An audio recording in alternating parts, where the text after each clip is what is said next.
कल्याण शहरामध्ये मोठ्या प्रमाणावर जी ड्रग विक्री करायचा प्रयत्न काही आरोपी करत होते.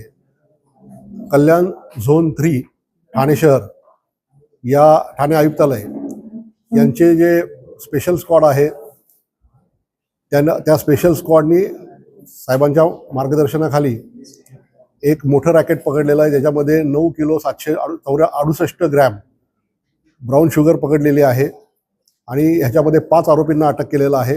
त्यापैकी 2 तर आपल्या कल्याणमधले आहेत इथे, जे इथं ड्रग्सचा व्यवसाय पूर्णपणे करत होते आणि ह्याची किंमत जी आहे ती साधारणतः 32 कोटी 18 लाख रुपये एवढी किंमत आहे.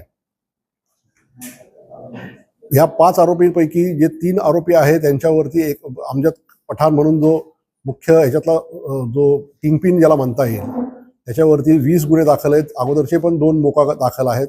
दुसरा जो आहे तो कासिम म्हणून आहे, त्याच्यावरती 3 गुन्हे आहेत आणि सद्दाम गफूर शेख याच्यावरती 7 गुन्हे आहेत पूर्वीचे.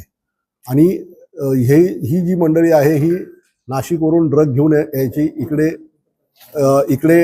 कल्याणमधनं परत मुंबईपर्यंत असं ते रॅकेट त्यांचा रूट होता आणि ह्याच्यापेक्षाही मोठा रूट असू शकेल, कारण अमजद पठाण याच्यावरती आंतरराज्य गुन्हे सुद्धा ड्रग्सच्या संदर्भामध्ये दाखल आहेत. एकंदरीतच आम्ही ह्या सगळ्यामध्ये आतापर्यंत जे 5 आरोपी अटक केले त्यापैकी जो मेन आहे तो काल अटक केलेला आहे आणि त्याला आता 10 दिवसाची PCR मिळालेली आहे. यामध्ये आम्ही अजून त्याचे कुठे कुठे सप्लाय आहेत, कोण त्याचे अजून साथीदार आहेत, त्याचा आम्ही पूर्णपणे तपास करत आहोत. त्यातले 2 आरोपी जे आहेत ते मुंबईचे आहेत, जे 2 आहेत ते कल्याणमधले आहेत आणि एक शहापूरमधला आहे. हे सांगितलं ना आता, एस्टॅब्लिश जे आहे की नाशिकवरनं येऊन इथे कल्याण मार्गे मुंबई असा तो रूट आहे.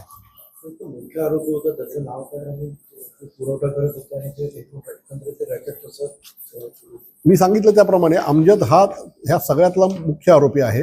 आणणारे जे आहेत ते म्हणजे आता आम्ही ह्या गोष्टी इथे सांगण्यासारख्या नाहीत, ते आमच्या तपासात होऊ दे. पण ह्याच्यातलं मी एवढं सांगू शकतो की ह्यातले सगळे जे गुन्हेगार आहेत हे सगळे ह्या रॅकेटमधले पूर्वीचे लोक आहेत.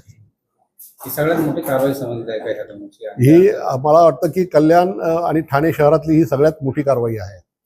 किती टीम होती आणि किती दिवसापासून हे आम्ही 1 एप्रिलपासून ह्याच्यात कारवाई चालू आहे आणि एक आरोपी आम्ही कलेक्ट करत त्याच्याकरता माल जप्त करत याप्रमाणे आता शेवटचा आरोपी आत्ता आम्हाला शेवटचा नाही, हा आत्ता मुख्य आरोपी आम्हाला आत्ता मिळालेला आहे. ह्याच्यातून अजून काही जे निष्पन्न होतील त्याच्यावरही पुढची कारवाई होईल.